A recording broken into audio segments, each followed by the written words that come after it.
हरे कृष्ण आप सभी का।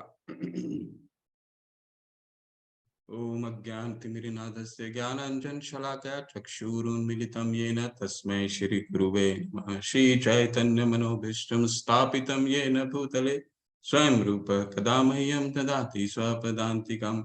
वन्देऽहं श्रीगुरुं श्रीयुतपदकमलं श्रीगुरुं वैष्णवांश्च श्रीरूपं साग्रजातं सहगना रघुनाथां तं सजीवं साद्वैतं सावधूतं परिजनसहितं कृष्ण चैतन्य देवम् श्री राधा कृष्ण पादान सहगना ललिता श्री विशाखावितांश हे कृष्णा करुणा सिंधु दीन बंधु जगतपते गोपेश गोपिका कांत राधा कांत नमस्तुते ताप्त कंचन गौरांगी राधे वृंदावनेश्वरी विश्वभानुसुते देवी प्रणमामि हरिप्रिये वाञ्छा कल्पतरुभ्यश्च कृपा सिन्धुभ्यैव च पतितानां पावनेभ्यो वैष्णवेभ्यो भयो नमो नमः।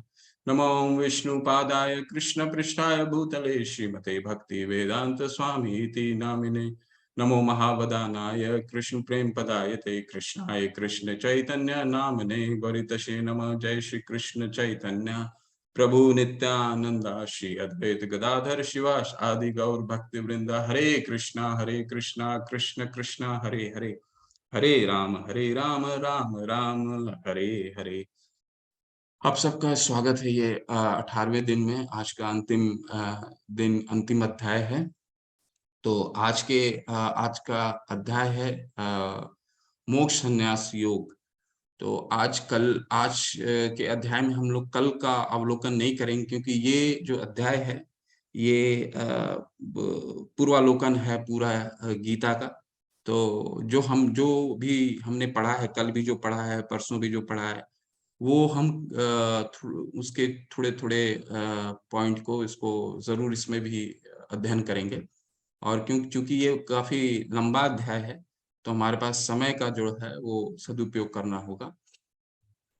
तो ये अध्याय में ये जो अध्याय है, ये जैसे मैंने बोला पूर्वालोकन है, पूरा गीता का एक सार है। और अंत में कृष्ण के प्रति भगवान यहाँ पे अपने प्रति समर्पण की गई भक्ति का जीवन का जो है चरम लक्ष्य का वर्णन करेंगे। जो जीवन का मुख्य उद्देश्य है भगवान की भक्ति, और वो कैसे करनी है वो बताएंगे। दूसरा कि हम जो अध्ययन कर रहे हैं गीता का, उस गीता का अध्ययन से हमें क्या लाभ प्राप्त होगा उसका वर्णन करेंगे। तो बढ़ते हैं आगे।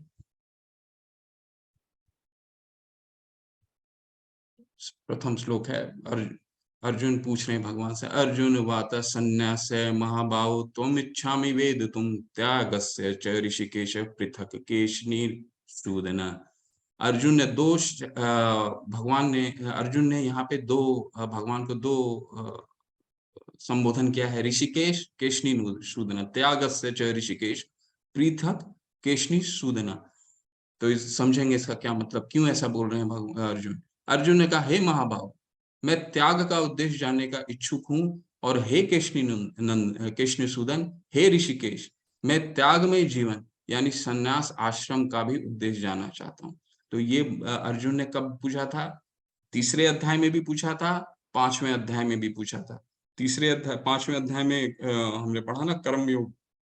तो पांचवें अध्याय, जब चौथे अध्याय में ज्ञान योग में उनको संशय हुआ कि भगवान तो बुद्धि योग को सर्वश्रेष्ठ बता रहे हैं, फिर भी युद्ध करने के लिए बोल रहे हैं, तो उन्होंने प्रश्न करा था कि आप तो युद्ध करने के लिए बोल रहे हैं। दोबारा यहाँ संशय भगवान को संशय बता रहे हैं।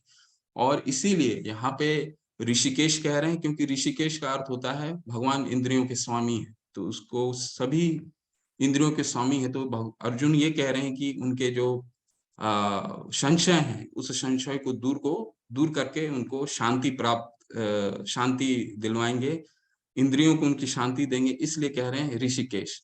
और केशनीसूदन क्यों कह रहे हैं? केशनीसूदन, भगवान ने केशी नाम के एक असुर का वध किया था। तो यहाँ पे जो असुर है वो क्या है? उनका संशय। तो देखिए कितना हर एक संबोधन का अर्थ है, बिना अर्थ के वो संबोधन नहीं है। तो केशनीसूदन क्यों कहे हैं? क्योंकि संशय रूपी जो असुर है उसका वध करने के लिए अर्जुन प्रश्न कर रहे हैं भगवान से। भगवान बताते हैं क्या क्या प्रश्न, क्या है उनका प्रश्न है कि त्याग में जीवन या सन्यास, कौन सा सर्वश्रेष्ठ है।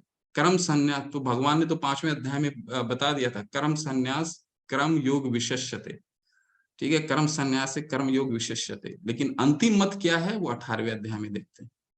तो श्री भगवान उवाच कम्यानाम कर्मणाम न्यासम संन्यासम कव्यो विदुम सर्व कर्म फलम त्यागम प्राहुस्त्यागम विचक्षणा। भगवान ने कहा भौतिक इच्छा पर आधारित कर्मों का परित्याग का विद्वान लोग संन्यास कहते हैं, और समस्त कर्मों के फल त्याग को बुद्धिमान लोग त्याग कहते हैं। तो भगवान अपना मत नहीं दे रहे हैं, भगवान ये बता रहे हैं कि विचारधारा क्या है। तो दो विचारधारा बताया उन्होंने, कि कुछ लोग कहते हैं कि कर्म, पूरे कर्म को ही जो भौतिक इच्छा पे आधारित है उस पूरे कर्म को त्याग कर दो, पहला ये लोग मानते हैं। दूसरा क्या मानते हैं, दूसरा मानते हैं कि जो कर्म तो करना है लेकिन उसके फल को त्याग करना है। तो दो बता रहे हैं भगवान की, ऐसा दो राय लोगों को देखा है उन्होंने। कुछ विद्वान घोषित, इसको कुछ उदाहरण से भी समझेंगे। कुछ विद्वान घोषित करते हैं कि समस्त प्रकार के सकाम कर्मों को दोषपूर्ण समझकर त्याग कर देना चाहिए, किंतु अन्य विद्वान मानते हैं कि यज्ञ, दान तथा तपस्या के कर्मों को कभी नहीं त्यागना चाहिए। तो यहाँ भगवान दो विचारधाराओं का, जैसे मैंने वर्णन किया पिछले श्लोक में, कि समस्त प्रकार के सकाम कर्मों को त्यागना चाहिए। अब जैसे क्योंकि वो ऐसा क्यों त्यागना चाहते हैं, दो दो विचारधारा बता रहे हैं। पहला विचारधारा बताया उन्होंने कि पूरे सकाम कर्म को त्याग दीजिए। क्यों त्यागते हैं, क्योंकि उन्हें लगता है ऐसा कि सकाम कर्म करने से कहीं हिंसा भी करना पड़े, क्योंकि कई ऐसे वैदिक कर्म में पशुवध का भी वर्णन आया है। किंतु प्रभुपाद जी बताते हैं कि पशुवध भी किसी शास्त्रों को नियमन से करना चाहिए, और उस पशुवध में भी इसलिए वध किया जाता है पशु का, कि उसको एक नया योनि मिल सके, यानी मनुष्य योनि भी मिल सके, एक नया जीवन उसको मिल सके, एक नया शरीर मिल सके जो उसके उस शरीर से उत्तम शरीर हो। ये भी एक विधि है। ठीक है, तो लेकिन विचारधारा क्या कहती है, विचारधारा कहती है कि उसमें हिंसा भी शामिल है। तो कुछ लोग बोलेंगे कि नहीं नहीं, वो पूरा सकाम कर्म ही नहीं करना है मुझे। दूसरा मत क्या है, दूसरा मत कह रहे हैं यज्ञ, दान तथा तप को कभी नहीं त्यागना चाहिए, मतलब उनको कुछ भी नहीं त्यागना है। यज्ञ, दान, तप का फल को त्यागना है। तो 5वें अध्याय में भी उन्होंने बोला था कर्म संन्यास कर्म फल त्याग विशिष्यते, कर्म योग विशिष्यते। कर्म संन्यास से कर्म योग विशेष है।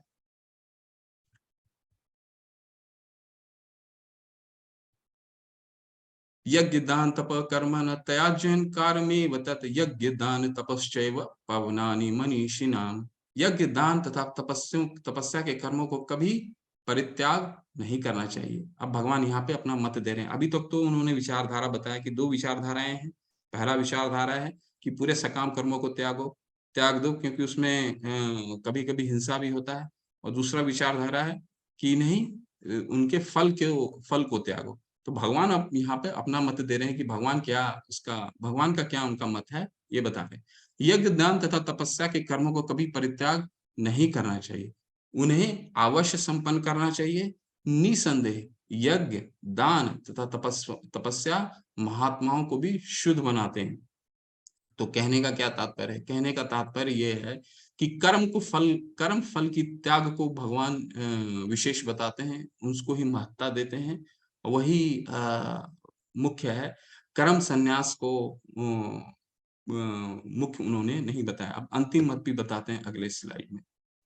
एतान्यपि तु कर्माणि संत्यक्त्वा फलानि च कर्तव्यानीति में पार्थ निश्चितम मतुमुत्तमम्। अब यहाँ पे एक एक शब्द बहुत महत्वपूर्ण है। एतान्यपि तु कर्माणि, तुम कर्म करो, लेकिन कैसे कर्म करो, संग त्यक्त्वा फलानि च, संग त्यक्त्वा फलानि च। तो पहले अनुवाद पढ़ लेते हैं। इन सारे कार्यों को किसी प्रकार की आसक्ति या फल के आशा के बिना संपन्न करना चाहिए। हे पृथा पुत्र, इन्हें कर्तव्य मानकर संपन्न किया जाना चाहिए, यही मेरा अंतिम मत है। तो भगवान ने अंतिम मत क्या दिया है कि संग त्यक्त्वा फलानि च। जैसे आप चित्र में भी देख रहे हैं कि वो एक पशु का जीवन बचा रहे हैं और बिना फल के। तो इसमें दो दो चीजें हैं, संग त्यक्त्वा फलानि च। कैसे करना है? पहले क्या बता रहे हैं कि फल के पहले आसक्त होना है, यानी संग त्याग करना है, पहले आसक्त होना है, फिर क्या करना है? फलानि च, यानी बिना उसको फल की आशा, उसके आशा भी नहीं करना है कि इसको बचाएंगे। जैसे इस चित्र के माध्यम से समझने की कोशिश करते हैं। मान लीजिए इसको बचाने के लिए गए, तो कर्तव्य समझ करके इसको करना है, कर्तव्यानिति।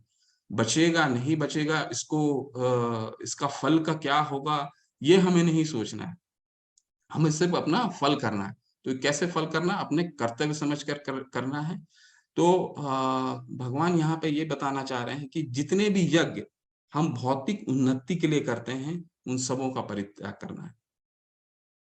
तो कैसे करना है? फल के आशा के बिना करना है। अब जैसे हम अपने जीवन में ऐसे कई यज्ञ करते हैं, कहीं कई यज्ञ में जैसे उपवास भी रखते हैं, जिसमें कुछ हमारी भौतिक इच्छा होती है, अच्छे संतान की प्राप्ति हो जाती है, प्राप्त करना है, या फिर कभी कभी कई स्टूडेंट छात्र भी करते हैं कि परीक्षा में उत्तीर्ण करना है। तो ये भौतिक लाभ के लिए है। तो भगवान कह रहे हैं ये लाभ के लिए हमें नहीं करना। यज्ञार्थार्थ कर्मणो अन्यत्र लोकोयम कर्म बंधन। क्योंकि अगर हम भौतिक लाभ के लिए करेंगे तो फिर हम कर्म के बंधन में आसक्त हो जाएंगे। तो किसके लिए कर्म करना? भगवान की प्रसन्नता के लिए, भगवान विष्णु की प्रसन्नता के लिए करना है कर्म। हे महाभाव अर्जुन, ये बहुत ही महत्वपूर्ण है। अब कर्म के बारे में बताएंगे। हे महाभाव अर्जुन, वेदांत के अनुसार समस्त हे महाबाहु अर्जुन, वेदांत के अनुसार समस्त कर्मों की पूर्ति के लिए 5 कारण हैं। अब तुम इन्हें मुझसे सुनो। कर्म का स्थान, कर्ता, विभिन्न इंद्रियां, चेष्टाएं तथा परमात्मा, ये 5 कर्म के कारण हैं। तो भगवान यहाँ क्या कह रहे हैं? जो भी कर्म होता है, अब उदाहरण से ही समझने की कोशिश करते हैं।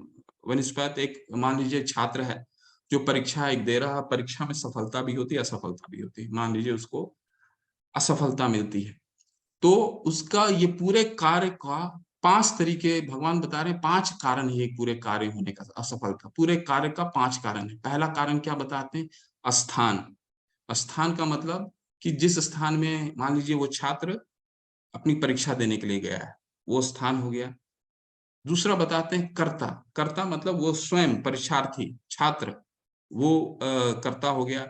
विभिन्न इंद्रियां, जो उनकी इंद्रियां हैं, जो उसका मन कहीं उस समय विचलित तो नहीं है, विचलित तो नहीं हुआ, या बिल्कुल दृढ़ निश्चय में परीक्षा दे रहा है, तो वो इंद्रियां। उसकी चेष्टाएं, मतलब उसका मेहनत कितना है उस परीक्षा की तरफ, ठीक है।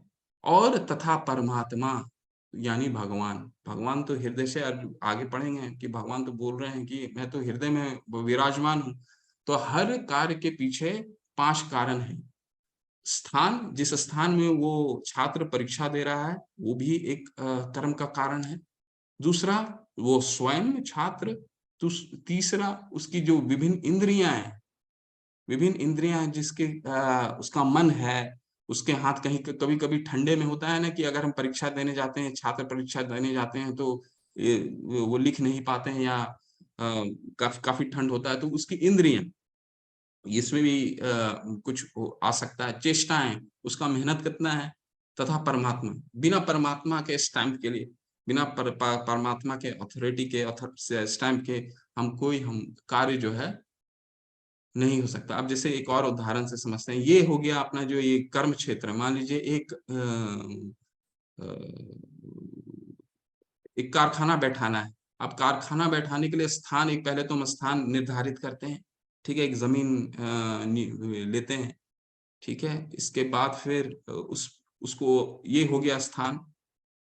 फिर ये हो गए कर्ता, जो इनको इसमें बनाने वाले आते हैं, विभिन्न श्रमिक जो हो गए, इसमें कई लेबर हुए, जितने लोग श्रमिक हो गए वो कर्ता हो गए, ठीक है। अब ये मशीनें आती हैं। अब ये जो मशीन है, ये इंद्रियां हो गई, जिससे हम ये कारखाना को तैयार करने वाले। फिर ये चेष्टाएं हो गई, चेष्टाएं कई तरह के उनमें कार्य किया जाता है, कई प्रोजेक्ट बनाना है, ये कई चेष्टाएं हुई, वो चेष्टाएं में आ गया और अंत में परमात्मा। तो ये मुख्य कारण है जो हमें एक कार्य को कार्य के कारण है ना, बिना तो हम ये तीनों को तो संयमित कर सकते हैं, चारों को संयमित कर हो सकता है। स्थान स्थान हम कभी चुन सकते हैं, नहीं भी चुन सकते हैं, ठीक है। विभिन्न इंद्रियां, अपनी इंद्रियों को संयमित कर सकते हैं, अपनी चेष्टाओं को हम अपनी जो चेष्टाएं हैं, अपना जो मेहनत है, जो उसके पीछे हम हमारी भावनाएं चेष्टा है, वो उस पे हम कुछ मेहनत कर सकते हैं।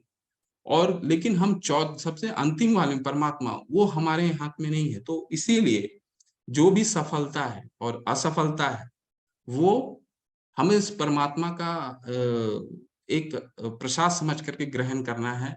क्योंकि हमारे वो हमारे लिए वो जो हितकर होगा वही हमारे को देते हैं। क्योंकि हमने शांति सूत्र में भी पढ़ा था 5वें अध्याय में, भोक्ताराम एक तपसम सर्वलोक महेश्वरम सुहृदय सर्वभूतानाम। अगर कोई सबसे बड़ा हितैषी है तो वो भगवान है। तो हमारे लिए जो भगवान तय करते हैं, उसे भगवान को प्रसाद समझ करके ग्रहण करना है। अतएव जो इन 5 कारणों को न मानकर अपने आप को ही एकमात्र कर्ता मानता है, वह निश्चय ही बहुत बुद्धिमान नहीं होता और वस्तुओं को सही रूप में नहीं देखता है।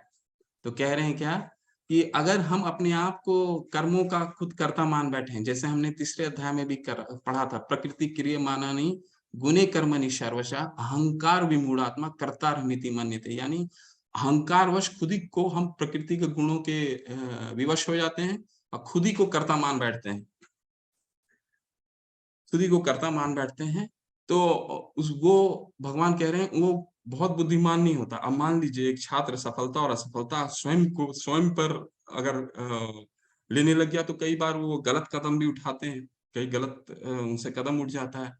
तो लेकिन उनको ये समझना है कि ये पहले तो अपनी ये जो 5 कारण हैं, उनको टटोलना है, अपनी चेष्टाएं ठीक हैं नहीं हैं। अगर सब ठीक हैं तो आपको परमात्मा का, क्योंकि आप करता है ही नहीं, आप तो गुणों के आधार, हम तो करता है ही नहीं, हम गुणों के आधार पर अपने आप को कर्ता मान बैठते हैं, अभिमान के अभी खुद को कर्ता मान बैठते हैं, पर वो तो परमात्मा है। तो परमात्मा का ये प्रसाद समझ करके उसे हमें ग्रहण करना है और आगे बढ़ना है।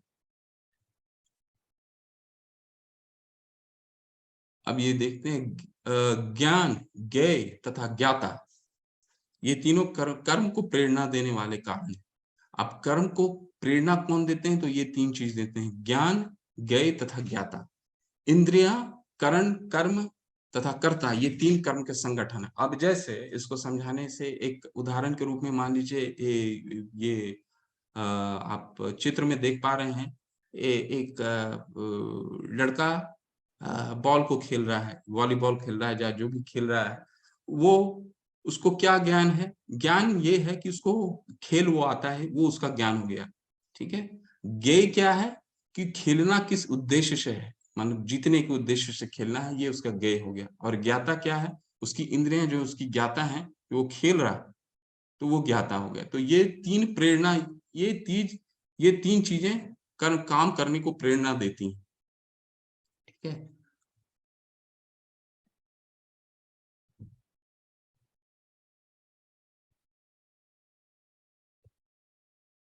अब भगवान 3 गुणों में, प्रकृति के 3 गुणों के अनुसार ज्ञान, कर्म तथा कर्ता के 3-3 भेद करेंगे।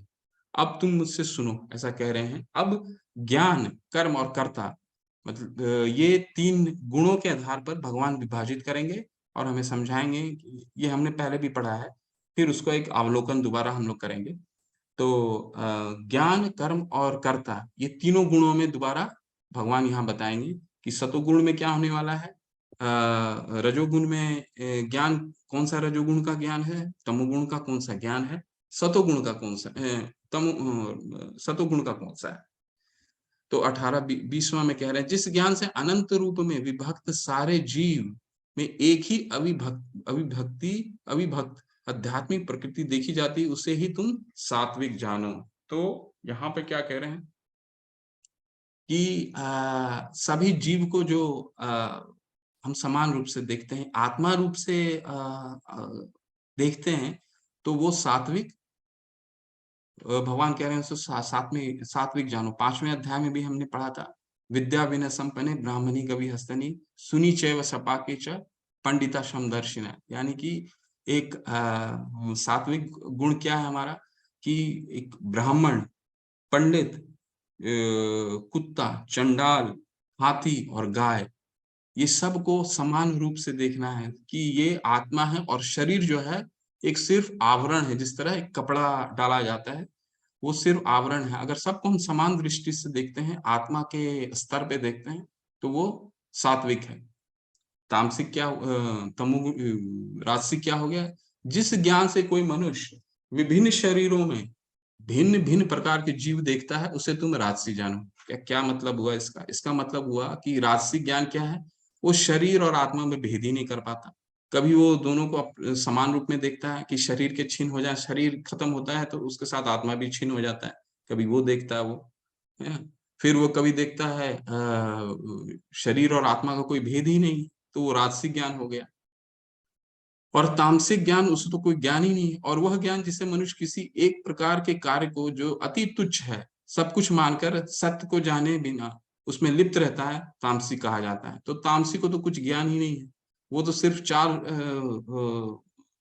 चीजों में व्यस्त है, आहार निद्रा भय मैथुन। तो ये जो चार चीज में व्यस्त है, तो इसी इसी को भोगने की कारण वो बाकी सब चीजों को तुच्छ समझता है। आगे बढ़ते हैं। अब 3 प्रकार की क्रियाएं कौन से हैं, वो सतोगुण, रजोगुण और तमोगुण में क्रियाएं कौन सी आती हैं? तो जो कर्म नियमित नियमित हैं और जो आसक्ति, राग या द्वेष रहित कर्म फल की चाह के बिना किया जाता है, वह सात्विक कहलाता है। यानी वो कार्य जो बिना राग और द्वेष के रहित कर्म, राग नहीं होना चाहिए, द्वेष नहीं होना चाहिए, और फल की आसक्ति नहीं होना चाहिए, तो वो स्वतः ही हो जाएगा। अगर हमें ये मालूम हो कि हमें कर्म फल को हमने त्याग दिया है, हम अपना सिर्फ कर्म कर रहे हैं, फल को हम फल के प्रति आसक्त नहीं है, तो स्वतः ही हमारा वो राग और द्वेष जो है वो उससे हम दूर हो जाएंगे, राग और द्वेष स्वतः ही दूर हो जाएगा। तो सात्विक क्रिया का ये गुण है। राजसी का क्रिया का क्या है, लेकिन जो कार्य अपनी इच्छा पूर्ति के निमित्त प्रयास पूर्वक एवं मिथ्या अहंकार के भाव से किया जाता है, वह रजोगुनी कहा जाता है। तो रजोगुनी क्या हुआ, जो सकाम कर्मी हो गए, जिनका कार्य क्या है, जीवन को आनंदमय बनाना, ठीक है, जीवन के विभिन्न आनंद को भोग करना। तो इसके लिए वो कभी-कभी मिथ्या अहंकार भी रहता है कि हाँ, ये चीज़ मैंने किया है। अभी मान लीजिए आपके घर में एक सोफ़ा है, अब दूसरे को दिखाना है कि इस सोफ़ा को बदलना है हमारे को, तो हमने नया सोफ़ा ले आए। तो उनका जीवन का क्या उद्देश्य रहता है? करते हैं वो सकाम कर्मी हैं, लेकिन उनका जीवन का एक उद्देश्य है कि जीवन को सिर्फ़ आनंद को भोगना है।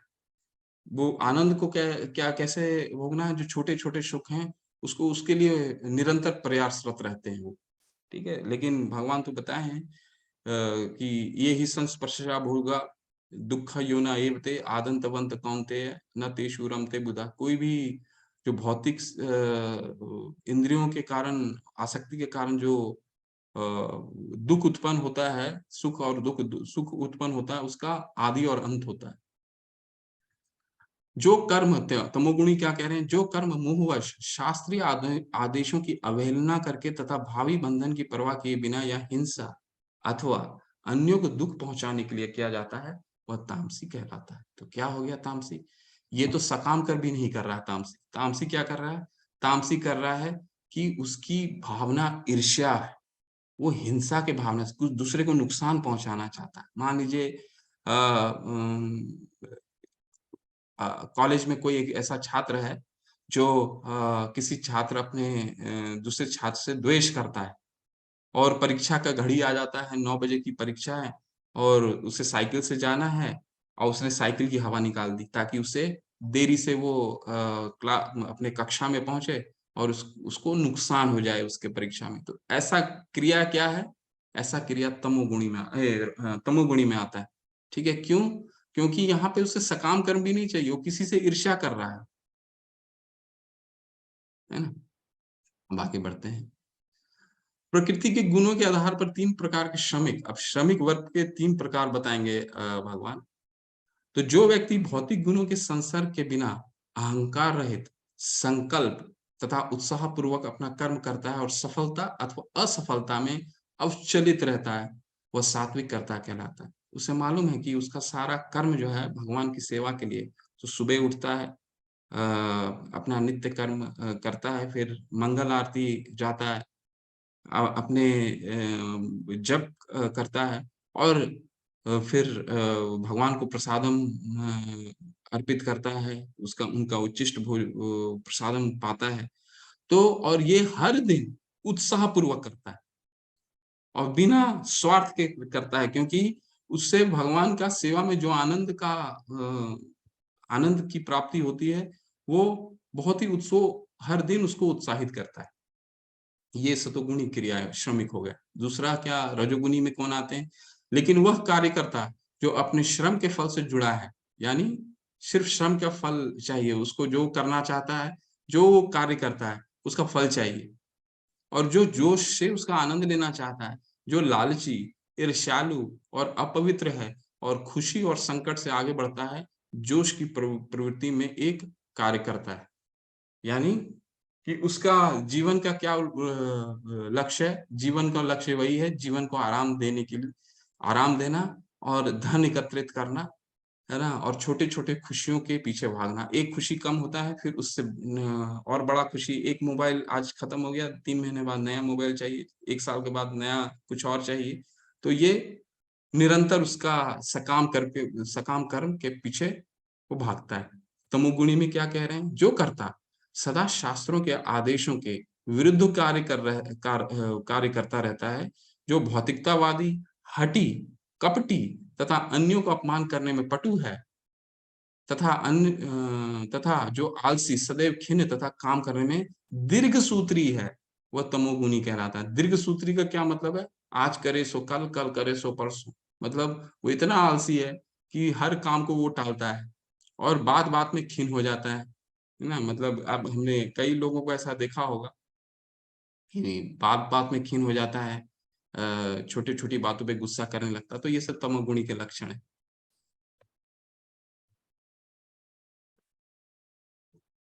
हे धनंजय, अब मैं प्रकृति के 3 गुणों के अनुसार तुम्हें विभिन्न प्रकार की बुद्धि तथा निर्धारण के विषय में विस्तार से बताऊंगा। तुम इसे सुनो। अब बुद्धि को 3 में बांट रहे हैं और निर्धारण का क्या मतलब हो गया? डिटर्मिनेशन, यानी कि अपनी निश्चितता, अपने दृढ़ निश्चय जो हम जिससे कार्य करते हैं, बुद्धि।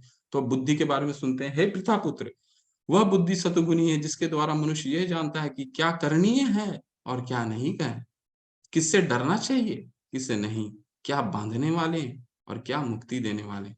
तो उससे सब ज्ञात है, सतुगुणी को सब ज्ञान, क्या करना है, शास्त्रों में क्या वर्णन है, क्या नहीं वर्णन है, क्या उन्हें पूरा पूर्ण ज्ञान है, किससे डरना चाहिए तो बड़ डर, और किससे नहीं डरना चाहिए, क्या उसे बांधने वाला है, यानी वो भौतिक आसक्ति में कि अगर वो स्वयं की उसको पूरा ज्ञात है कि क्या उसको बांधेगा, ऐसा वो क्या कार्य करेगा, पूरी बुद्धि है कि उसको बांध देगा वो, है ना? तो वो सतुगुणी बुद्धि हो गया। राजसी बुद्धि क्या हुआ? हे पितापुत्र, जो बुद्धि धर्म तथा अधर्म, करणीय तथा अकरणीय, कर्म में भेद नहीं कर पाती, वह राशि है। कहने का क्या मतलब है? उसका तो एक ही मुख्य उद्देश्य है, सकाम कर्म और भोग की प्रवृत्ति है।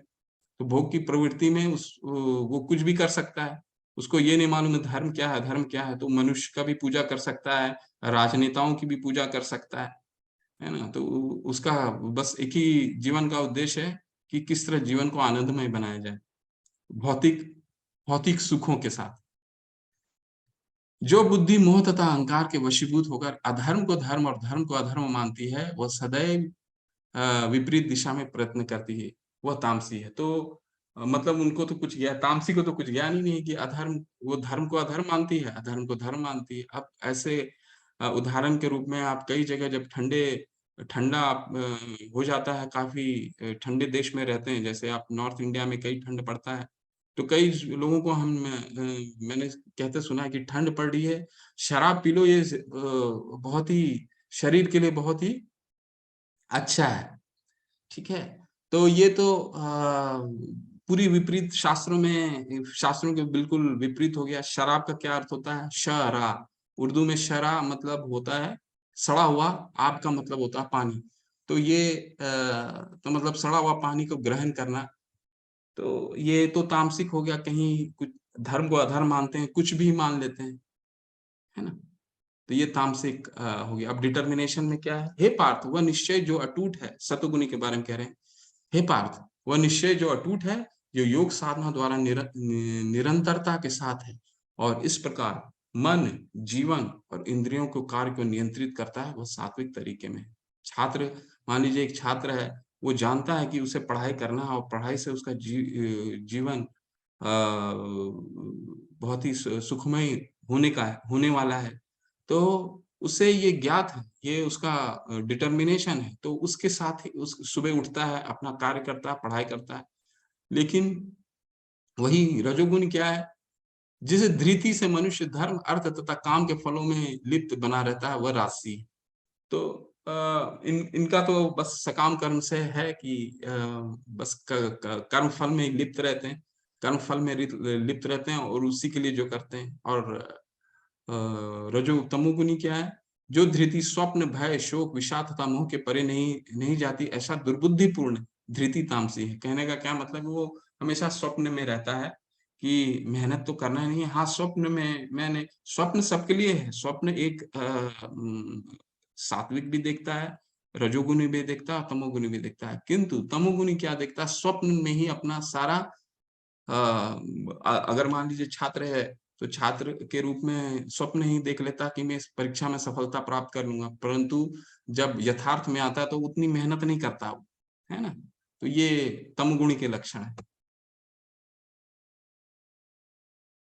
अब 3 प्रकार की खुशियाँ, ये इसके बारे में क्या भगवान बताते हैं, जो प्रारंभ में विष जैसा लगता है, लेकिन अंत में अमृत के समान है, और जो मनुष्य में आत्म साक्षात्कार जगाता है, वह सात्विक सुख कहलाता है। अब उसे मालूम है कि सुबह 4:30 बजे मंगल आरती है, तो शुरू में तो विष जैसा लगता है कि 3:30 पौने 4 बजे उठना है, पर जब उसको भगवान की सेवा में आनंद लग जाता है, तो वो स्वतः ही उठने लग जाता है ना? तो ये मान लीजिए एक छात्र है, उसको मालूम है कि उसका पठन में अगर वो सुबह उठ कर के पढ़ना है उसे, और अगर सफलता पानी है परीक्षा में, तो शुरू में तो विषय जैसा लगता है, परंतु बाद में वही आनंद का कारण बनता है। रजोगुनी क्या है? जो सुख इंद्रियों द्वारा उनके विषयों के संसर्ग से प्राप्त होता है और प्रारंभ में अमृत तुल्य तथा अंत में विष तुल्य लगता है, वो रजोगुनी कहलाता है। तो मतलब प्रारंभ में तो अमृत तुल्य लगता है, लेकिन बाद में जाके विष तुल्य हो जाता है। कहने का क्या तात्पर्य है? मान लीजिए सुबह हमने नहीं उठा, सुबह तो हम सो गए, मंगल आरती है, लेकिन सो के उठे नहीं, या छात्र है अपने नींद को उसको प्रमुख माने, तो पूरा नींद पूर्ण करनी है, लेकिन जब सुबह उठे तो समय वो बर्बाद हो गया, वो बाद में वो उनको उतना समय नहीं मिल पाया पढ़ाई पठन करने का, जो समय सुबह का 2 या 3 घंटा में मिलता है। तो शुरू में तो तृप्ति हुई नींद लेकर के, बाद में वो विष तुल्य हो गया। और तमोगुणी का क्या है कि वो शुरू से अंत तक उसको दुखी होना है, तथा जो सुख आत्म साक्षात्कार के प्रति अंधा है, जो प्रारंभ से लेकर अंत तक मोहकारक है, और जो निद्रा, आलस्य तथा मोह से उत्पन्न होता है, वह तामसिक कहलाता है। कहने का क्या मतलब है? कई लोग धूम्रपान करते हैं, तो धूम्रपान के डब्बे में भी लिखा रहता है कि ये आपके स्वास्थ्य के लिए हानिकारक है। तो शुरू से ही हानिकारक का लिखा रहता है, फिर भी उसका सेवन करते हैं, और उसका आदि भी दुखमय है और अंत भी दुखमय है। अब प्रकृति के गुण आश्रम के बारे में बता रहे हैं। आश्रम कौन-सा आश्रम है? वर्णाश्रम, ब्रह्मचर्य, ब्राह्मण, क्षत्रिय, वैश्य और शूद्र के बारे में बताएंगे। शमो दमोस्तपो शौचम शांति आर्जवमेव च ज्ञान विज्ञानम आस्तिक्यम ब्रह्म कर्म स्वभावजम। शांति प्रियता आत्म संयम तपस्या पवित्रता सहिष्णुता सत्यनिष्ठा ज्ञान विज्ञान तथा धार्मिकता, ये सारे स्वाभाविक गुण हैं जिनके द्वारा ब्राह्मण कर्म करते हैं। तो ये ब्राह्मण के बारे में है। तो ये हमने पहले भी इसको पढ़ा है। तो अ, मैं थोड़ा फास्ट करूंगा क्योंकि हमारे पास समय की कमी है। थोड़ा ध्यान से आप लोग भी पढ़ते जाएं। शौर्य तेज, ये तामसिक हो गया, सतुगुणी हो गया, जिनकी शांति प्रियता आत्म संयम तपस्या पवित्रता इस तरह के गुण पाए जाते हैं ब्राह्मणों में। अब है क्षत्रिय के बता रहे हैं। शौर्य तेजो धृति दाक्ष्यम युद्धे च अपाल्यम दान ईश्वरम भावश्च छात्रम कर्म स्वभावजम। वीरता शक्ति संकल्प दक्षता युद्ध में धैर्य उदारता तथा नेतृत्व, ये क्षत्रिय के स्वाभाविक गुण हैं। तो ये गुण हैं जो क्षत्रिय के हैं। वैश्य का क्या गुण बता रहे हैं भगवान? कृषि गौ रक्षान वाणिज्यम वैश्य कर्म स्वभावजम परिचार्य आत्मकम कर्म शूद्रिश्यापि स्वभावजम। कृषि करना उसका क्या कर्म है? कृषि करना, गौ रक्षा तथा व्यापार वैश्यों का स्वाभाविक कर्म है। और शूद्रों का कर्म क्या है? श्रम तथा अन्यों की सेवा करना। तो वैश्यों का क्या कर्तव्य होता है? जो व्यापार में है, सभी दूसरे आश्रमों को उनको सपोर्ट करना, ये वैश्यों का कार्य है। उनका कार्य क्या था? कृषि करना, गौ रक्षा और व्यापार। इसके द्वारा वो धान उपज कराते थे और सभी दूसरे आश्रमों को वो देते थे। और शूद्रों का क्या कार्य है? शूद्रों सब अपना श्रम के द्वारा, अपना लेबर के द्वारा 3 आश्रमों को सेवा करना अपने श्रम के द्वारा। तो इसीलिए प्रभुपाद जी बता रहे हैं आज के जितने लोग नौकरी करते हैं वो इसी कैटेगरी में आते हैं। क्यों? क्योंकि वो सेवा कर रहे हैं, श्रम कर रहे हैं, किसी दूसरों को सेवा दे रहे हैं। यतम प्रवृत्ति भूतानाम येन सर्वमिदं ततम सर्व कर्माणा तपश्च सिद्धिं विदन्ति मानवा। जो सभी प्राणियों का उद्गम है और सर्वव्यापी है, उस भगवान की उपासना करके मनुष्य अपना कर्म करते हुए पूर्णता प्राप्त कर सकता है। तो कहने का देखिए चित्र के माध्यम से समझ सकते हैं कि भगवान ने जो 4 वर्ण बनाए हैं, ब्राह्मण को ब्राह्मण का कार्य करना है, क्षत्रिय को क्षत्रिय का अपने गुणों के अनुसार क्षत्रिय का कार्य करना है, वैश्य को जो उनका कार्य दे के रखा है वाणिज्य कृषि गौरक्षा, उसके द्वारा भगवान की सेवा करनी है। और शूद्र का क्या काम है? वो दूसरे तीनों आश्रम को श्रम के द्वारा, अपने श्रम के द्वारा भगवान का सेवा करना है। बहुत महत्वपूर्ण है ये ध्यान से सुनिएगा। श्रेयान स्वर धर्मो विगुण पर धर्मान अनुष्ठितात स्वभावनीयत कर्म कुर्वान आपनोति क्लीबशम। अपने वृत्तिपरक कार्य को करना, चाहे वो कितना भी त्रुटिपूर्ण ढंग से क्यों न किया जाए, अन्य किसी के कार्य को स्वीकार करने और अच्छी प्रकार करने की अपेक्षा अधिक श्रेष्ठ है। अपने स्वभाव के अनुसार निर्दिष्ट कर्म कभी भी पाप से प्रभावित नहीं होते। तो भगवान यहाँ क्या कह रहे हैं? भगवान कह रहे हैं हमें जो कार्य, जो गुणों के आधार पे जो हमारे हमारे कार्य हैं, हमें कितना भी त्रुटिपूर्ण हो, हमें वही कार्य करना चाहिए, दूसरों का कार्य हमें नहीं करना चाहिए। अब ये चित्र के माध्यम से उदाहरण के देख सकते हैं। अब देखिए पेड़ में चढ़ना है, तो यहाँ 4 लोगों को 4 जान पशु हैं। एक तो बंदर है, हाथी है, पेंगुइन है और कुत्ता है। ठीक है? अभी पेड़ में अगर चढ़ने का कार्य है, तो सबसे जल्दी कौन चढ़ेगा पेड़ में? बंदर चढ़ेगा। बाकी के जो तीनों का कार्य है वो अलग कार्य है। अगर हाथी चढ़ने की कोशिश करेगा तो पेड़ पे नहीं चढ़ पाएगा। हाथी का क्या कार्य है? उसे खाना है। वो खाने का जो कार्य वो बंदर नहीं कर सकता। कुत्ता का अलग कार्य है। उसी तरह ब्राह्मण का कार्य क्षत्रिय नहीं कर सकता, क्योंकि ब्राह्मण का कार्य क्या है? पूरे समाज को भगवान के साथ जोड़ना। वो काम क्षत्रिय का नहीं है। क्षत्रिय क्या करना? समाज का रक्षा, उसको रक्षा का कार्य है। तो और जितनी भी त्रुटिपूर्ण ढंग से हो, लेकिन उसको वही कार्य करने में वो कभी भी पाप से प्रभावित नहीं होगा, ऐसा भगवान बताते हैं। जो आत्म संयमी तथा अनासक्त है एवं जो समस्त भौतिक भोग की परवाह नहीं करता, वह संन्यास के अभ्यास द्वारा कर्म फल से मुक्ति का सर्वोच्च सिद्ध अवस्था प्राप्त कर सकता है। तो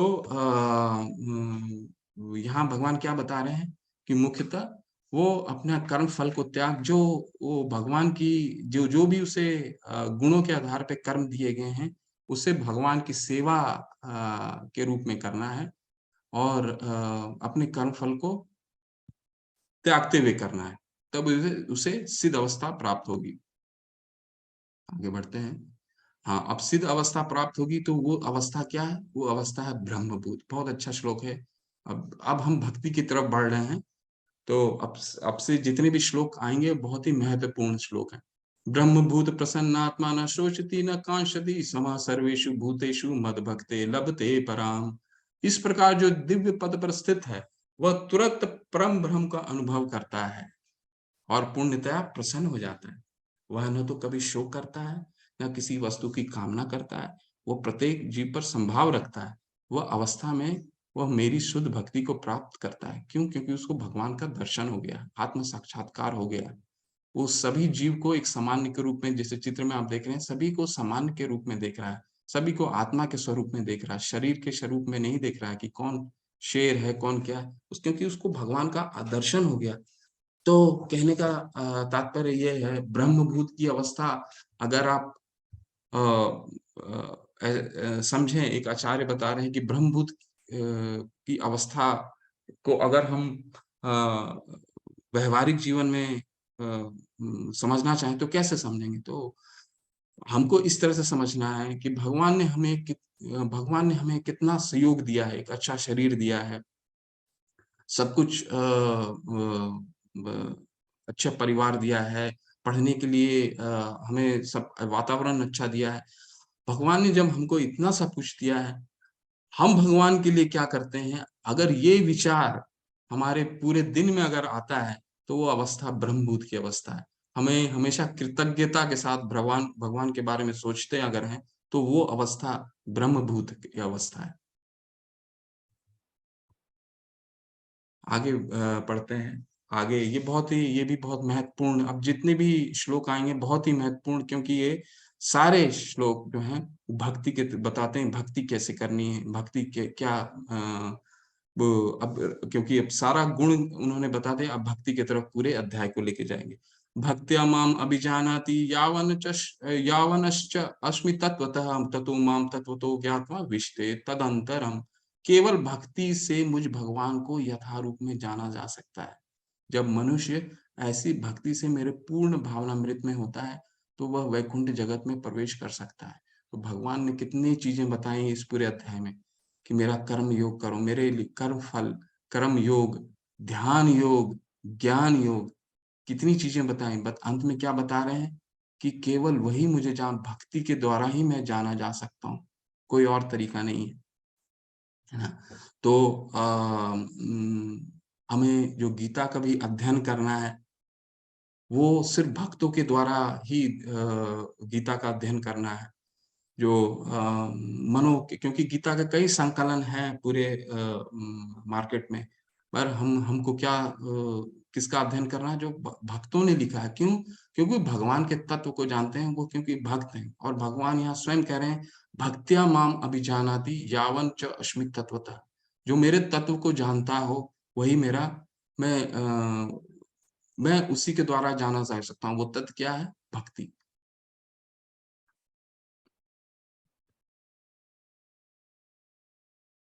सर्वकर्माण्यपि सदा कुर्वाणो मद वपाश्रयः मत्प्रसाद व अपना मत्प्रसादात् अपनोति शाश्वतम् पद्मम् अव्ययम्। मेरा शुद्ध भक्त मेरे संरक्षण में समस्त प्रकार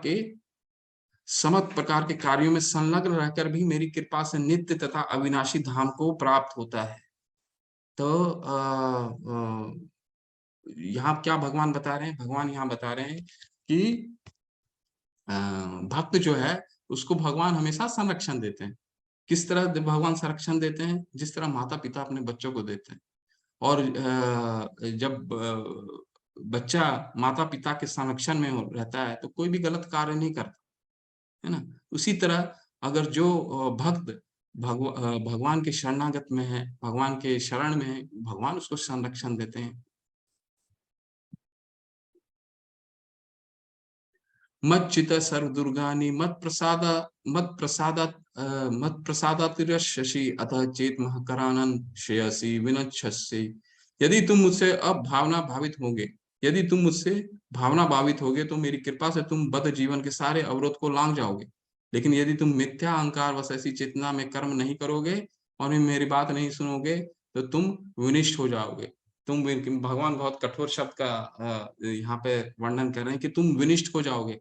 तो आपके मन में प्रश्न आ रहा है कि भगवान तो हमें बोल रहे हैं कि अगर करोगे तो ठीक है, नहीं करोगे तो तुम विनिष्ट हो जाओगे। तो इसका क्या तात्पर्य है, ऐसा क्यों भगवान कह रहे हैं? क्योंकि जिस तरह भगवान हमारे पिता है, पितामह से जगतो माता धाता पितामह, है ना? तो भगवान हमारे पिता हैं। तो जिस तरह माता और जिस तरह पिता हमें माता पिता हमें डांटते हैं या फिर हमारे, क्योंकि वो हमारा सुख चाहते हैं, इसीलिए भगवान यहाँ पे इस तरह कह रहे हैं कि तुम विनिष्ट हो जाओ, क्योंकि वो हमें डांट रहे हैं, अगर मेरी चेतना में कर्म नहीं करोगे, मेरी बात नहीं सुनोगे तो तुम विनिष्ट हो जाओगे, तुम्हारा पतन हो जाएगा। बहुत सुंदर श्लोक है। ईश्वर सर्वभूतानां हृदय अर्जुन तिष्ठति भ्राम्य सन सर्वभूतानि यंत्रारूढ़ानि मायया। हे अर्जुन, परमेश्वर प्रत्येक जीव के हृदय में स्थित है और भौतिक शक्ति में से निर्मित यंत्र में सवार की भांति बैठे समस्त जीवों को अपनी माया से घुमा रहे हैं। कहने का क्या तात्पर्य है कि भगवान पहले भी बोल चुके हैं ये बात कि मैं आपके हृदय में 15वें अध्याय के 15वें श्लोक में बोले हैं कि सर्वस्वचाम हृदय सन्निविष्टो। तो यहाँ बोल रहे हैं भगवान, मैं सबके हृदय में विराजमान हूँ और मैं एक जीव जो है अपना एक शरीर जब त्याग करता है तो वो तो पुराने शरीर का सारा उसको वो भूल जाता है, विस्मरणीय हो जाता है। परंतु भगवान उसको, जो उस शरीर में जिस गुणों के साथ वो अ, गुणों के साथ आसक्त रहता है, वही शरीर उसको अगले जन्म में उसे देते हैं।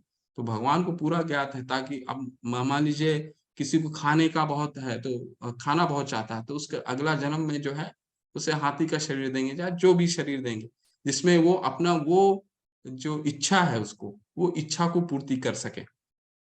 तो भगवान इस तरह माया में घुमा रहे हैं, ऐसा बताते हैं। तमेव शरणं गच्छ सर्वभावेन भारत तत्प्रसाद परम शांति स्थानम प्राप्यसि शाश्वतम। हे भारत, सब प्रकार से उसी के शरण में जाओ, उसकी कृपा से तुम परम शांति को तथा परम नित्य धाम को प्राप्त करोगे। कहने का क्या तात्पर्य है? कहने का तात्पर्य ये है कि भगवान के शरण में जाने के से सभी दुखों का निवारण हो जाएगा, क्योंकि भगवान के हम शरणागति होंगे। इत इति ते ज्ञान अख्यातम गुह्यतरम मया विश्मश्य विश्मश्य दशेन यच्छेसि यत् इतम दे ज्ञान अख्यातम गुह्यतरम मया विश विश्ये विश्य दशेन यच्छसि यथा गुरु यथेच्छसि यथा गुरु। इस प्रकार मैंने तुम्हें गुह्यतर ज्ञान बतला दिया, इस पर पूरी तरह से मनन करो और तब जो चाहे सो करो। अब भगवान ये कह रहे हैं, यथा इच्छसी तथा कुरु। यथा इच्छसी तथा कुरु यानी तुम्हें जो करना है वो करो, तुम अपना चिंतन करो, कुछ फोर्स नहीं कर रहे हैं। भगवान ने पूरा गीता का उनको ज्ञान दे दिया, अब अर्जुन को बोल रहे हैं तुम्हें जो इच्छा है वैसा करो। यथा इच्छसी तथा कुरु, स्वतंत्र भगवान, इसीलिए भगवान हमें स्वतंत्रता देते हैं। भगवान हमें ज्ञान दे रहे हैं पर किसी कुछ भी हमें ये नहीं कह रहे हैं कि तुमको इसको करना ही है। उन्होंने डांट भी लगाई पीछे, क्योंकि वो हमारे पिता हैं, पितामह से जग तो माता दाता पिता, तो पितामह, तो वो हमारे पिता में उसने डांट भी लगाई। लेकिन अब क्या कह रहे हैं, तुम स्वतंत्र हो, तुम मनन करो, मनन के साथ साथ जो तुमको सही लगे वो करो। अब भगवान बता रहे हैं जो गीता का सार है, ये कि भगवान भक्ति कैसे करनी है।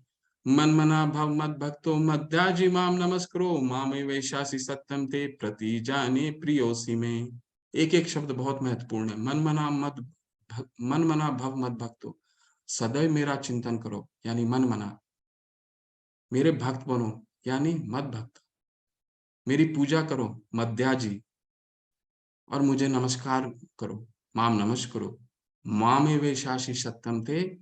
इस प्रकार तुम्हें निश्चित रूप से मेरे पास आओगे, प्रति जानी प्रियोसी में, मैं तुम्हें वचन देता हूँ, क्योंकि तुम मेरे परम प्रिय मित्र हो। तो भगवान यहाँ क्या कह रहे हैं, कितने विकल्प दे रहे हैं। पहले बोल रहे हैं मन मना भाव, मेरा चिंतन करो। ठीक है, अगर तुमको मेरा चिंतन नहीं हो पाता, फिर क्या, फिर मेरी भक्ति करो, मत भक्तो। ठीक है, अगर तुमसे मत भक्ति भी मेरी नहीं हो पाती है, तो क्या करो, मद्याजी, मतलब मेरी पूजा करो, जो मेरी दैनिक पूजा विधि है, उससे पूजा करो तुम। ठीक है, ठीक है, तुम्हारे पास बहुत तुम व्यस्त रहते हो, तुम पूजा भी नहीं कर पाते हो, तो मुझे नमस्कार कर लो। ये चार चीजें बहुत ही सामान्य रूप से बता रहे हैं भगवान। ये नहीं करना है तो ये करो, ये नहीं करना है ये करो। अगर ये करते हो तो तुम निश्चित रूप से मेरे पास आओगे। ये भगवान स्वयं कह रहे हैं, मैं तुम्हें वचन देता हूँ कि तुम मेरे प्रिय मित्र हो, अर्जुन के माध्यम से बता रहे हैं। ये जो श्लोक है, ये श्लोक गीता का सार बोला जाता है। और कभी कभी आपने सुना होगा यूट्यूब में कई लोग गीता बोलते हैं कि 15 मिनट में गीता को अगर समझाना है तो कैसे समझाएंगे, या 10 मिनट में अगर समझाना तो कैसे समझाएंगे। तो ये श्लोक बोलते हैं, ये गीता का सार है ये श्लोक, और बहुत ही महत्वपूर्ण, इस पर थोड़ा देर चर्चा करेंगे। सर्वधर्मान् परित्यज्य माम एकम शरणम व्रज, अहम त्वाम सर्व पापेभ्यो मोक्षयिष्यामि मा शुचः। सर्वधर्मान, समस्त प्रकार को धर्मों का परित्याग करो, समस्त सर्वधर्मान परित्यज्य, समस्त प्रकार के धर्मों का परित्याग करो, और मेरे शरण में आओ। माम माम एकम शरणम व्रजा, मैं तुम्हें, अहम त्वम सर्व पापे भयो, मैं समस्त पापों से तुम्हारा उद्धार कर दूंगा। मोक्ष आयुष्यामी माँ शुचा, बाद में क्या बोल रहे हैं, माँ शुचा, डरो मत। तो ये जो श्लोक है, ये गीता का सार है, और इसमें भगवान कह रहे हैं पहले सभी धर्मों का परित्याग करो। अभी जितने भी ज्ञान मैंने दिए हैं तुम्हें, सभी धर्मों का ज्ञान त्याग करो। क्या ज्ञान भगवान ने दिया, ज्ञान के बारे में बताया। जितने भी शारीरिक स्तर पे जितने भी हमारी धर्म होते हैं, शारीरिक स्तर पर जितने भी धर्म है, उसका त्याग करो। वो शारीरिक धर्म के हो सकता है, क्षत्रिय धर्म, वर्णाश्रम धर्म, अपने को किसी भी धर्म, पुत्र धर्म, पति धर्म, कितने भी धर्म है, इसका परित्याग करो। और क्या कह रहे हैं, कह रहे हैं मेरे शरण में आओ, मेरी शरण में आओ, मेरी शरण में आओ, क्योंकि यहाँ पे भगवान विश्वास दिला रहे हैं कि वो हर परिस्थिति में सुरक्षा करेंगे। मेरी शरण में आओ, अहम त्वम स्वर पापे भयो, मतलब तुम्हारे पाप का उच्छेदन कर दूंगा, तुम्हारे सारे पाप जो है उद्धार कर दूंगा। जितने भी हम अपने धर्म को करते हैं, शारीरिक स्तर पे कितने जितने भी उपवास करते हैं, जो भी हमारे धर्म है, उसका परित्याग करो। केवल केवल मेरे शरण में आओ, तो तुम्हारा सारे पापों का उद्धार कर दूंगा। डरो मत, डरो मत, ये आश्वासन दे रहे हैं भगवान। और यहाँ जब भगवान राम, जब हनुमान, जब विभीषण आए थे, रावण को त्याग कर जब भगवान की शरण में आए थे, तो हनुमान जी और सुग्रीव बहुत नाराज हो गए थे। वो कह रहे थे कि ये तो गुप्तचर है, यहाँ पे हमारे पास आएगा, गुप्तचरी करेगा, और जाके रावण को सारी हमारी जो योजनाएं हैं वो बता देगा। तो भगवान वहां पे क्या बोलते हैं, भगवान राम क्या बोलते हैं, शक्रदेव प्रपन्नाय तवास्मिति तु याचते, अभयम सर्वभूतेभ्यो, अभयम सर्वभूतेभ्यो ददामि एतत् व्रतम मम। यानी तुम कोई एक बार भी मुझे बोल दे कि मैं आपकी शरण में आता हूँ, तो उसका जीवन भर सुरक्षा करना मेरा कर्तव्य है, मेरा जिम्मेदारी है। ऐसा भगवान राम ने भी कहा। भगवान कृष्ण भी यहाँ अर्जुन को बोल रहे हैं, सर्वधर्मान परित्यज्य माम एकम शरणम व्रज, अहम त्वाम सर्व पापेभ्यो मोक्षयिष्यामि मा शुचः। इदम ते ना इदम ते नात न तपस्काय न भक्ताय कदाचन न चाशुषुवे वाच्यम न च माम यो अभ्यसूयते, यह गुह्य ज्ञान। उन अब ये गीता के ज्ञान, भगवान गीता के ज्ञान में के बारे में बताएंगे। यह गुह्य ज्ञान उन्हें कभी ना बताया जाए जो ना तो संयमी है, ना एकनिष्ठ, ना भक्ति में रत, ना ही उसे जो मुझसे द्वेष करता हो। तो भगवान क्या बोल रहे हैं? गीता का ज्ञान उसको कभी नहीं देना है जो मुझसे द्वेष करता हो। क्यों भगवान ऐसा बोल रहे हैं? क्यों? क्योंकि जिसे ये ज्ञात ही नहीं है भगवान के भगवान से जो द्वेष करता है और भगवान का ज्ञान दोबारा आप उनको दे दें, तो ऐसा हो सकता है कि उसका द्वेष और बढ़ जाए भगवान के प्रति। तो क्या भगवान ये कह रहे हैं कि ऐसे लोगों का उद्धार नहीं होगा? उद्धार होगा। कैसे होगा? उद्धार उनको इनडायरेक्टली कर सकते हैं। उनको भगवान के कई सेवा में जोड़ सकते हैं। अगर वो दान पुण्य कर सकता है, दान सद्गुणों में दान के द्वारा उसको जोड़ सकते हैं, प्रसादम उनको पवा सकते हैं। तो भगवान उनके बारे में कह रहे हैं। उनकी ही सुहृदय, उनकी ही भगवान उनको भी आनंद देना चाहते हैं। इसलिए कह रहे हैं क्योंकि उनकी, अगर उनको हमने गीता का पाठ पढ़ा दिया, उनको अगर गीता का पाठ पढ़ा दिया तो और हो सकता है भगवान से द्वेष करने लग जाए।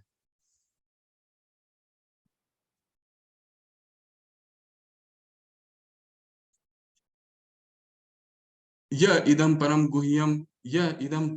गुह्यम मद भक्ते अभि मद भक्ते अभिधस्यति मद भक्ते अभिधस्यति भक्तिमयी पराम कृत्वा मामे वैश्य असंशय। जो व्यक्ति भक्तों को यह परम रहस्य बताता है, वह शुद्ध भक्ति को प्राप्त करेगा और अंत में वो मेरे पास वापस आएगा। तो भगवान यहाँ पे जो इस किसके बारे में बता रहे हैं? भगवान यहाँ बता रहे हैं जो उनके उनका वाणी को प्रचार प्रसार करेगा, जो गीता का प्रचार प्रसार करेगा, वो भगवान उनको क्या करेंगे? उनको धाम को वापस ले जाएंगे। अब जैसे भगवान का वाणी है, भगवान की पुस्तक है ये। अब किसी भी आप अपने मित्र का अगर पुस्तक का वितरण करते हैं, उनके प्रचार प्रसार करते हैं, तो उनको खुशी होगी। उसी तरह भगवान कह रहे हैं कि जो मेरे ज्ञान को प्रचार प्रसार करेगा, उसको मैं धाम खुद ही लेकर जाऊंगा। उन्होंने बोला था ना, तेषाम हम समुद्धरता मृत्यु संसार सागरात, उन्होंने बताया था। क्यों क्यों ऐसा बोल रहे हैं? क्योंकि भगवान का जो ये वाणी है, वो इसी धरातल में होता है।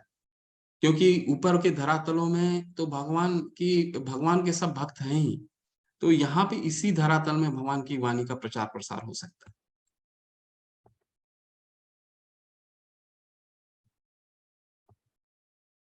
न च तस्मान् मनुष्येषु कश्चिन मेमि प्रिय कृतम भविता न च मे तस्मात् अन्य प्रियतरो भुवि। इस संसार में उसकी अपेक्षा कोई अन्य सेवक न तो मुझे अधिक प्रिय है और न कभी होगा। तो भगवान ये कह रहे हैं कि जो मेरे वाणी का प्रचार प्रसार करता है, वो भगवान को सबसे प्रिय है और उससे अधिक प्रिय सेवक और कोई नहीं हो सकता। अध्येष्यते च यम धर्मेम संवाद मा वयो ज्ञान यज्ञेन तेनाहमिष्ट समिति में मति। और मैं घोषित करता हूँ, जो मेरे इस पवित्र संवाद का अध्ययन करता है, वो अपनी बुद्धि से मेरी पूजा करता है। तो आप सबसे प्रार्थना है कि रोजाना एक ये गीता अपने जरूर आप मंगवाएं और कोशिश करिए कि इसका एक श्लोक का अध्ययन करें। क्योंकि भगवान यहाँ स्वयं कह रहे हैं कि जो मेरा अध्ययन करता है, वो अपनी बुद्धि से मेरी पूजा करता है। तो कई घरों में मैंने गीता देखा है जहाँ पे उसको गीता को पूजते हैं, कपड़े में बांध के रखते हैं और पूजते हैं। परंतु गीता वो भगवान कह रहे हैं जो अध्ययन करता है। उन्होंने कहीं नहीं लिखा कि जो पूजता है भजता है, उन्होंने नहीं लिखा। उन्होंने लिखा जो अध्ययन करता है। इसलिए अध्ययन कीजिए, पूजा नहीं। अध्ययन करके तब हम अपनी बुद्धि से भगवान की भक्ति करेंगे।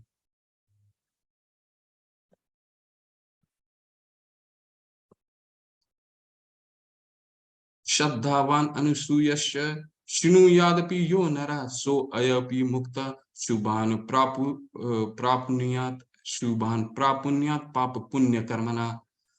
जो भक्त जो श्रद्धा समेत और द्वेष रहित होकर इसे सुनता है, वह सारे पापों से मुक्त हो जाता है और इन शुभ लोकों को प्राप्त होता है जहाँ पुण्य आत्माएं निवास करती हैं।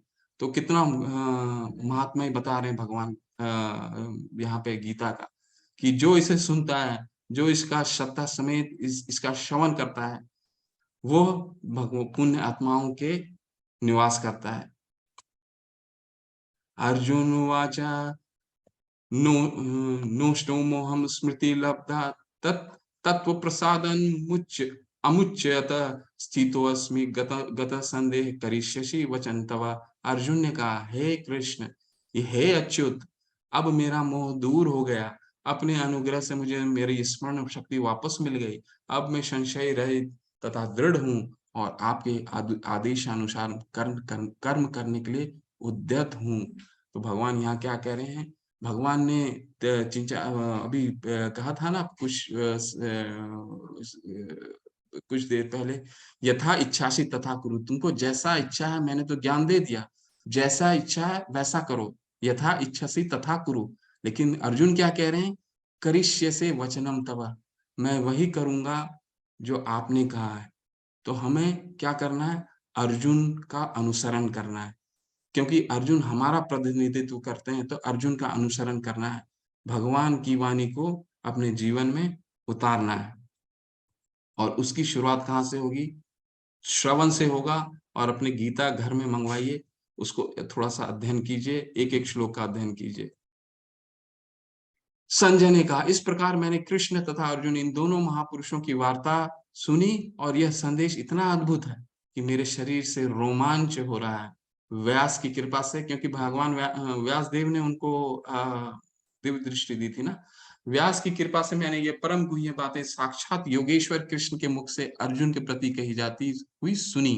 हे राजन, जब मैं कृष्ण तथा अर्जुन के मध्य हुई इस आश्चर्यजनक तथा पवित्र वार्ता का बारंबार स्मरण करता हूँ, तो प्रति क्षण आह्लाद से गदगद हो उठता हूँ। तो संजय गदगद हो रहे हैं, क्योंकि वो स्वयं भी भगवान, वो आए तो थे धृतराष्ट्र को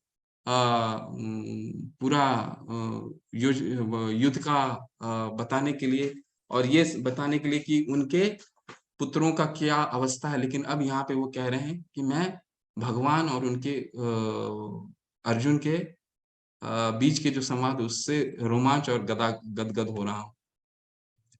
अब ये बता रहे हैं, संजय बोल रहे हैं, यत्र योगेश्वर कृष्णो यत्र पार्थो धनुर्धर तत्र श्री विजयो भूतो ध्रुवो नीति मतिर्ममा। यहाँ योगेश्वर कृष्ण है, जहाँ परम धनुर्धर अर्जुन है, वहीं ऐश्वर्य, विजय, अलौकिक शक्ति तथा नीति भी निश्चित रूप से रहती है, ऐसा मेरा मत है। भगवान तो ये भगवान क्या, ये संजय क्या कह रहे हैं कि जहाँ भक्त है, जहाँ भगवान है, जहाँ भक्ति है, वहीं जीवन की परम सिद्धि और परम सफलता है। ऐसा भगवान, ऐसा संजय बता रहे हैं। रूपा जी इस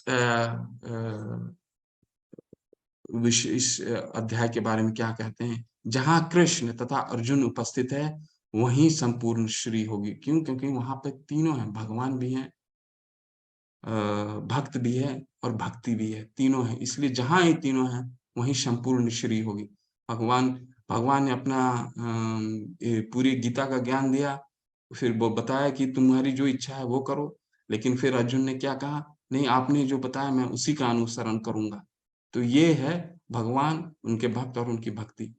युद्ध को यह निर्णय करना था कि संसार पे शासन कौन करेगा। संजय ने भविष्यवाणी की कि सत्ता युधिष्ठिर के हाथ में चली चली जाएगी, क्योंकि वे न केवल पुण्य आत्मा तथा पवित्र आत्मा थे, अपितु वे कठोर नीतिवादी थे। उन्होंने जीवन भर कभी असत्य भाषण नहीं किया था। तो संजय ने भविष्यवाणी की थी कि युधिष्ठिर के हाथ में ही सत्ता चली जाएगी, वही संसार पे राज्य करेंगे। भगवत गीता से हमें ये समझ सकते हैं कि ज्ञान तथा ध्यान द्वारा अपनी अनुभूति एक विधि है, लेकिन कृष्ण की शरणागति सर्वोच्च सिद्धि है। तो भगवान ने तो कह दिया, सारे धर्मों का परित्याग करो, सर्वधर्मान् परित्यज्य माम एकम शरणम व्रज। यह भगवत गीता के उपदेशों का सार है। पूर्ण कृष्णा भावना भावित होकर भक्ति में कृष्ण की शरणागति गुह्यतम उपदेश है। यही 18वें अध्याय का सार है। भगवत गीता में 5 प्रमुख विषयों की चर्चा व्याख्या की गई है: भगवान, भौतिक प्रकृति, जीव, शाश्वत काल तथा सभी प्रकार के कर्म। हमने सारे प्रकार के कर्म का आज अवलोकन किया। सब कुछ भगवान कृष्ण पर आश्रित है। जीव अपने मूल रूप से शुद्ध आत्मा है, वह परमात्मा का एक परमाणु मात्र है। चूंकि सारे जीव कृष्ण की तटस्थ शक्ति हैं, अतएव उनका संसर्ग भौतिक शक्ति यानी अपरा या आध्यात्मिक शक्ति परा से होता है। दूसरे शब्दों में, जीव भगवान की पराशक्ति से है, अतएव उसमें किंचित स्वतंत्रता रहती है। भगवान ने तो स्वतंत्रता दिया ही अर्जुन को। इस स्वतंत्रता के सदुपयोग से ही वह कृष्ण के प्रत्यक्ष आदेश के अंतर्गत आता है और अपनी सामान्य दशा को प्राप्त होता है। इसके साथ ही ये अध्याय समापन होता है और ये 18 दिन का आपका जो यात्रा है वो समाप्त है होता है। यहाँ से हरे कृष्णा। कोई आपके प्रश्न है? आप लोग का आप बहुत बहुत धन्यवाद 18 दिन तक बने रहने के लिए, क्योंकि भगवान ने यहाँ पे स्वयं कहा कि जो मेरा अध्ययन करता है वो मेरी अपनी बुद्धि से पूजा करता है। आपने सुना, श्रवण करा, ये आपने भगवान भगवान की भक्ति करी है 18 दिन। क्योंकि ऐसे बहुत कम, कई लोग रजिस्टर होते हैं लेकिन अंत तक बहुत कम लोग जाते हैं। और भगवान ने भी यहाँ कहा, मनुष्य नाम सहस्त्रेषु कश्चिद् यति सिद्धे यतताम अपि सिद्धानाम कश्चिन् माम वेति तत्वतः। हमने पढ़ा था ना एक जगह कि कई लोग शहर में जब एक मैराथन चलता है तो सारे शहर नहीं दौड़ता, कुछ लोग दौड़ते हैं और उसमें से भी कुछ लोग उस मैराथन को कंप्लीट कर पाते हैं। तो आप वो लोग, वो विशेष हैं आप लोग जो इस मैराथन को आपने कंप्लीट किया। इसलिए आप लोग को बहुत बहुत बहुत बहुत बधाई। हरे कृष्णा। किसी का कोई प्रश्न? आप अपने प्रश्न कर सकते हैं, चैट बॉक्स में डाल सकते हैं।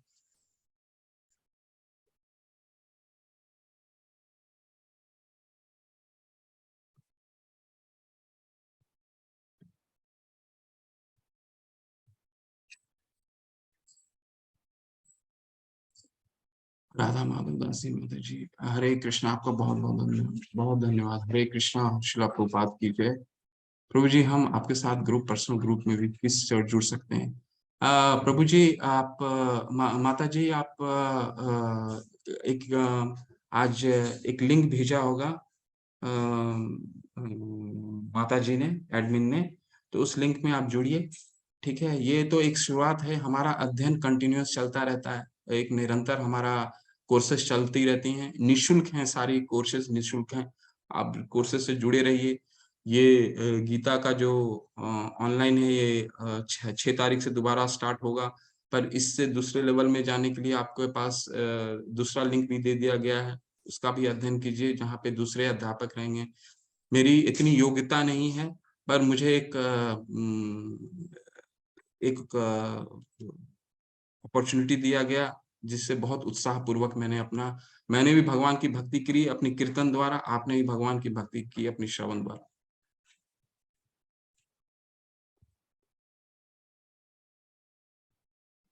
क्या प्रभु जी आज के टाइम में भी दिव्य दृष्टि हो सकती है? कहाँ होगी प्रभु जी दिव्य दृष्टि आज के टाइम में? कैसे हो सकता है? क्योंकि हम तो कलयुग में हैं। कलयुग में तो भगवान ने कितना वो तो दिव्य था, वहां तो दिव्यता थी, वो सारे लोग देवतुल्य पुरुष थे। और महाभारत का संरचना भगवान की एक लीला समझ करके हमें इसको सुनना है ना?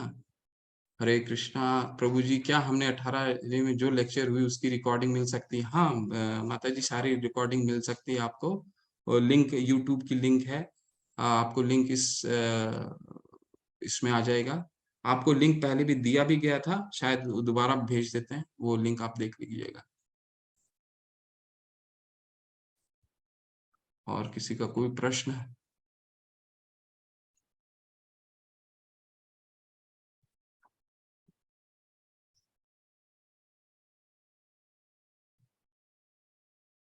श्रद्धा शुक्ला माता जी, लेवल 2 में रजिस्टर के लिए व्हाट्सएप ग्रुप में नहीं ऐड हो पाई। माता जी, श्रद्धा माता जी, आपका लिंक आया होगा शायद, आप देखिए, नहीं तो दोबारा लिंक एडमिन को बोल देता हूँ, नहीं तो मैं भी भेज सकता हूँ आपको लिंक। आप दोबारा लेवल 2 में ज्वाइन होइए। सबसे सर्वप्रथम अपने घर में गीता लेके आइए, गीता मंगवाइए, गीता रखिए, एक एक अध्ययन कीजिए। ठीक है ना? दोनों दो अध्ययन आपको अध्ययन करना बहुत जरूरी है। गीता को पूजना, गीता की पूजा सिर्फ अध्ययन से की जा सकती है।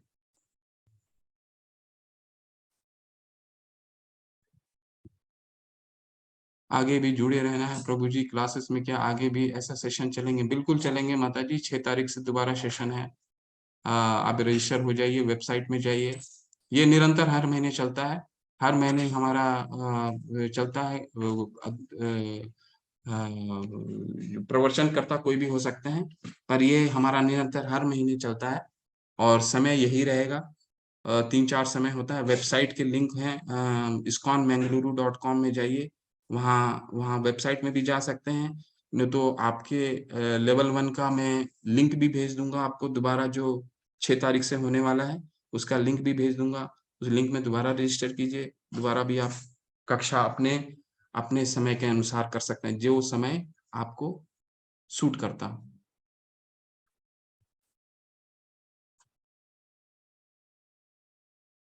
प्रभु जी व्हाट्सएप ग्रुप के अलावा भी कैसे जुड़ सकते हैं आगे लेक्चर ज्वाइन करने के लिए? माता जी लेक्चर ज्वाइन करने के लिए आज आपको देखिए एक और कोर्स आया है।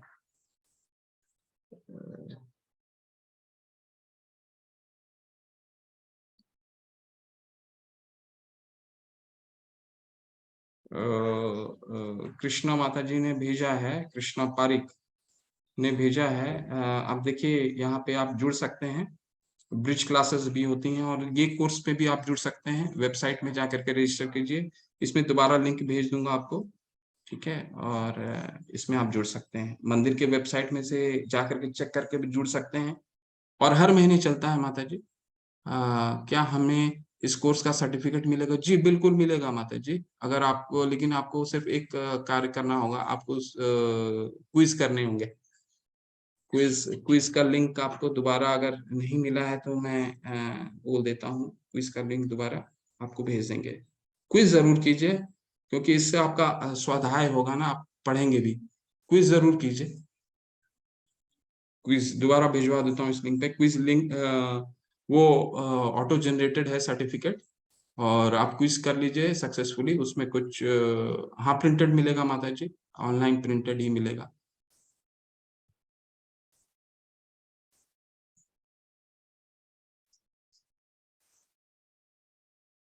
मैं इस पे लिंक भिजवा देता हूँ दोबारा ज्वाइन करने के लिए।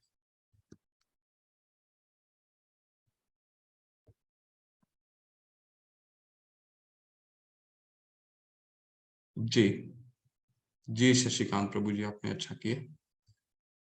ये लिंक दे दिया है प्रभु जी ने। इसमें आप ये क्विज का लिंक है, इसमें जा करके आप कर लीजिए।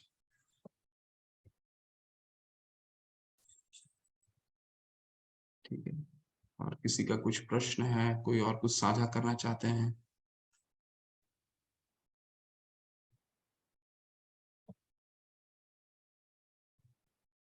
हरे कृष्णा माता जी। शिवानी माता जी, हमारी कोई योग्यता नहीं है। आप इसको अध्ययन कीजिए।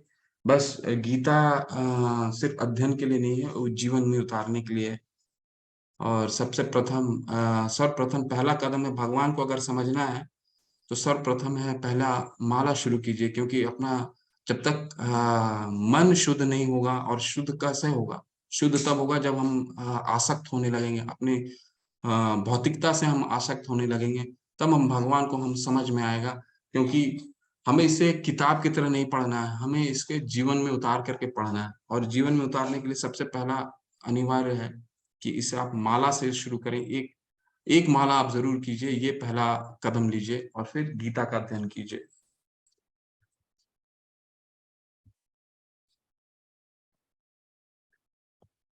आप लोग का सब बहुत बहुत धन्यवाद। वांछा कल्पतरुभ्यश्च कृपा सिंधुभ्यैव च पतितानां पावनेभ्यो वैष्णवेभ्यो नमो नमः।